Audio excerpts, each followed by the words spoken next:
Good morning, students. I hope you all are safe. Welcome back to your English class. Let us continue the chapter in the Kingdom of Fools from your book Moments, page number 22. She thought for a minute and said, "My lord, wait. I know now why I was walking up and down that street. I had given some gold to the goldsmith to make some jewelry for me. He was a lazy scoundrel. Scoundrel means a dishonest person. He made so many excuses, said he would give it now, he would give it then, and so on all the day. He made me walk up and down to his house a dozens of times." Now, this time that old lady, when she was called by the king, she came and she said that before you declare my punishment, wait, I need to tell you something, that I was not, without any reason, I was not just walking up and down. I was walking up and down. Why? Because I have given some gold, and this goldsmith, he was making me wait. He was asking me every time that I will be giving you now, I will be giving you then. So you just come at that time, I will be doing it by this time. So I need to walk up and down for this reason. That was when this bricklayer saw me. "It's not my fault, my lord. It's the dam means curse. Okay. Goldsmith's fault." So she is asking that it's not my fault. She is pleading that please don't punish me. It's not my fault. It's the fault of the goldsmith. "Poor thing. She's absolutely right," thought the king, weighing the evidence. Now the king is like, yes. He thought for a minute and he said, yes, it's not your fault. It's definitely his fault. Okay. "We have got the real culprit at last. Get the goldsmith wherever he is hiding at once." So the king said to his officers that go and get that goldsmith wherever he is. The king's bailiffs, means law officers, searched for the goldsmith, who was hiding in a corner of his shop.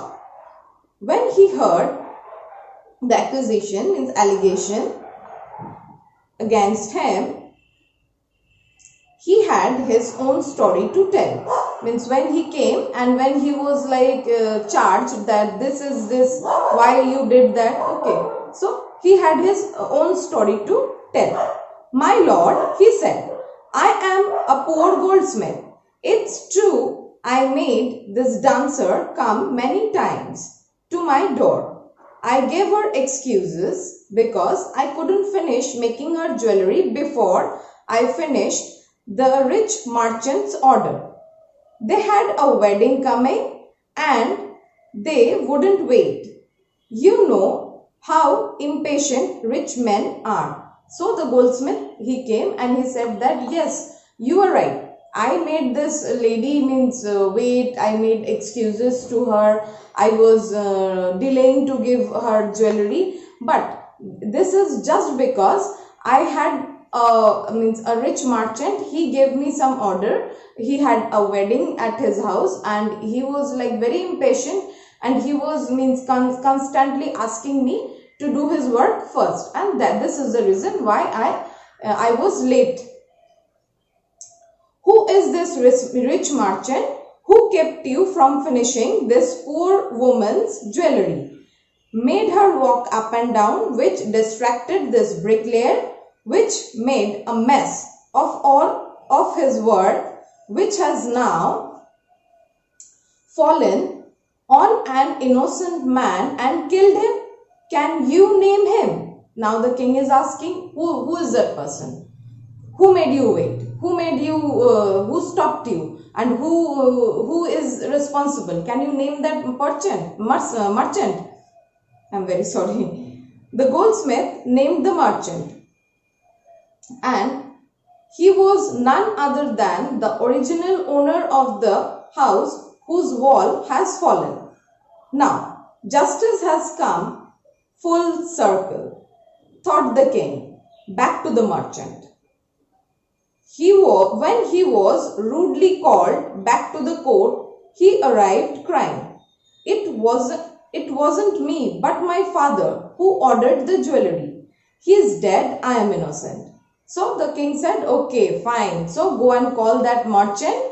And finally this merchant is supposed to be blamed. And when he was called there, when the merchant was called there, he was crying that it's not my fault. Why are you punishing me? It's not my fault. It's my father and he is dead now. I am innocent. But the king consulted his minister and ruled decisively, it's true, your father is the true murderer. He is dead, but somebody must be punished in his place. You have inherited everything from that criminal father of yours, his riches as well as his sins. Means the king said that yes, you are right, but you have inherited everything from him. Okay, he is your father, you inherited his wealth, so now it's the turn of his sins, bad deeds. I knew at once, even when I first set eyes on you, that you were at the root of this horrible crime. You must die. Now the king said, yes, I could, when I first saw you, I was pretty sure that somehow you are involved in this matter and you must die. And he ordered a new stake to be made ready for the execution. As the servants sharpened the stake and got it ready for the final, as the servants sharpened the stake and got it ready for the final impaling of the criminal, it occurred to the minister that the rich merchant was somehow too thin to be properly executed on the stake. He appealed to the king's common sense. The king too worried about it.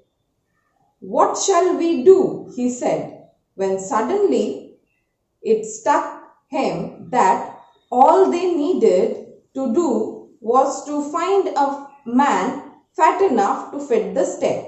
The servants were immediately sent all over the town looking for a man who would fit the stake. So, when the stake was made, it was like this person is very thin. So, needed someone who is going to fit that stake. So, they thought of some alternatives and finally they could come to the conclusion that a fat person to be a fat person has to be here and who is going to fit the stake correctly. And their eyes fell on the disciple who had fattened himself for months on bananas, rice, wheat and ghee.